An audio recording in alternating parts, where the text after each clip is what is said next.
I'm here to honor Senator McCain, probably one of the greatest American heroes of all time. Huge loss to our country. Right there in the corner under that tree, selling water and umbrellas.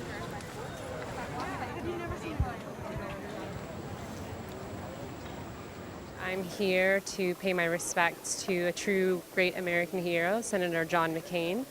I have historically been a Democrat, but Senator McCain embodies the true example of bipartisanship.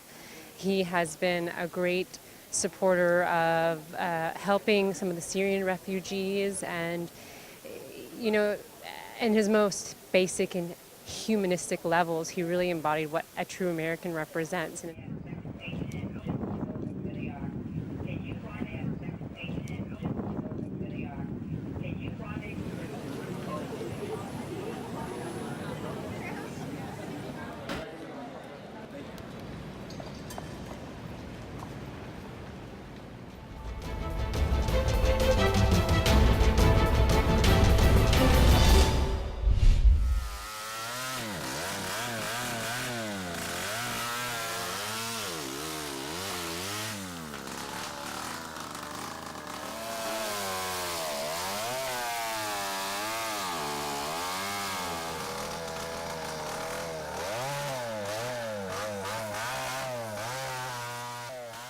مشغول بەداربڕینم لە دنیاژە من ئەو شغڵی انتخاب کردووە شغڵەشی زۆر سەخت و ناخۆشیشە هیچ چارەم نییە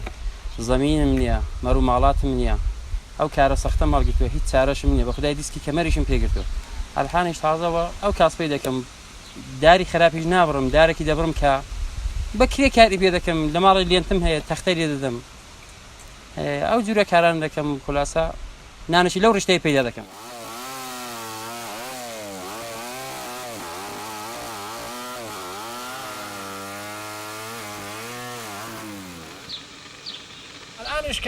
کاری کەشاوەرزی و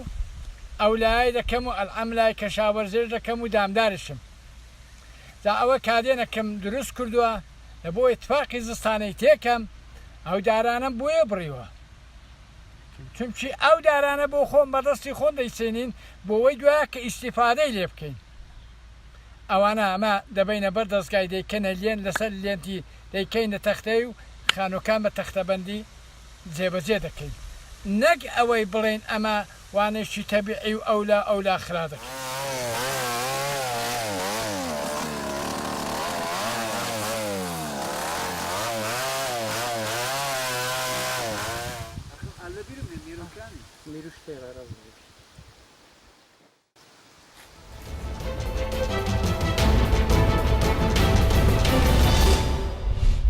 مەطافێکە لە کەناڵێکا وەستاوی کە باز لە بەخشینە بەس خۆت زەرەری لەکەی کە نایکەین ئەمما بەخشین لە ئەنجامدانی بەخشینە تەرەفێکی تر پێویستە کەرامەت و شکۆی پارێزراو بێ جوامێری پارێزراو بێ و پێویستە بە هەمومان لە خزمەتکردنی پاراستنی ئەم گەردونێ